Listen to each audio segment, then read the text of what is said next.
Chris Woakes हालांकि चोटिल हो गए, लेकिन उन्होंने भी एक विकेट जरूर लिया था। अब इंग्लैंड के साथ परेशानी है कि अगर उनका कंधा डिस्लोकेट हुआ है तो वो आने वाले मैचेस में ना सिर्फ गेंदबाजी कर पाएंगे बल्कि बल्लेबाजी भी इफेक्ट होने वाली है। तो ये कुछ ऐसे सेटबैक्स हैं जो भारतीय इंग्लैंड टीम को हुए हैं। और वहीं अगर हम भारतीय टीम की बात करें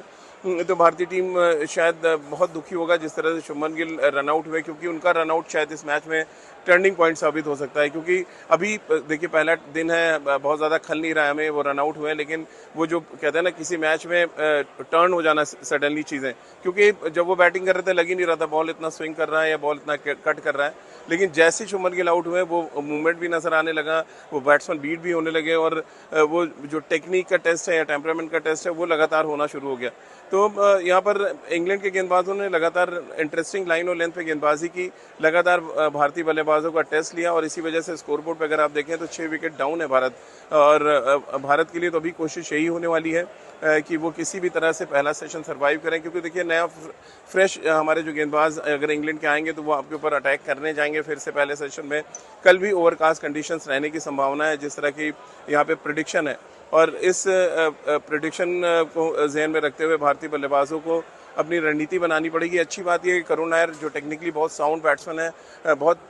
टेम्परामेंट उनका बहुत अच्छा है, जिस तरह से उन्होंने बैटिंग की है भारत को एक बड़ी होप होगी कि एक बड़ी पारी उनके बैट से देखें। और वॉशिंगटन सुंदर जिन्होंने 100 किया था मैनचेस्टर में, वो क्रीज पर है और उनकी टेक्निक जिस तरह से मैंने देखी है, खासतौर से ऑफ स्टंप के बाहर का जो कॉरिडोर है वहाँ उनको पता है कि कौन सी गेंद खेलनी है और कौन सी गेंद छोड़नी है। ये सारा सिनेरियो बन रहा है इस समय वर्ल्ड टेस्ट मैच के पहले दिन की अगर हम बात करें। दूसरे दिन की भी थोड़ी बात कर लें। दूसरे दिन देखिए आपको ये पहचानना पड़ेगा कि इंग्लैंड के 2 मेन बॉलर्स कौन है और एक बॉलर शॉर्ट है, क्रिस वोक्स गेंदबाजी नहीं करें शायद, तो फिर आपको जो एटकिंसन और टोंग जो पहले दिन सबसे ज़्यादा इफेक्टिव नजर आ रहे थे उनके खिलाफ आपको थोड़ा संभल कर, और ओवरटन जो हर ओवर में आपको एक लूज बॉल डाल रहे हैं उसमें जाके आपको काउंटर करना पड़ेगा। क्योंकि देखिए बहुत खड़े होकर भी अगर आप खेलते हैं और अपने शॉट्स को नहीं खेलते हैं तो रन नहीं बनाएंगे और आउट होने के चांसेस भी बढ़ेंगे। तो रन बनते रहें, फ्लो अगर रन का बना रहे तो शायद बेहतर है। क्योंकि देखिए इंग्लैंड जब आएगा बैटिंग करने तो इंग्लैंड अब जो उनकी स्ट्रैटेजी रहती है वो आते ही अटैक करेंगे और उनको कोई फर्क नहीं पड़ता है कि बॉल यहाँ पे स्विंग कर रहा है या बॉल मूव कर रहा है। और अगर आपके पास स्कोर कम है, यानी अगर आप 250 से नीचे बनाते हैं तो इंग्लैंड बहुत तेज़ी के साथ वो 250 रन क्रॉस करने की कोशिश करेगा ताकि जो भारतीय टीम है उसको दबाव बनाया जाए। अब ये देखना बहुत दिलचस्प होने वाला है कि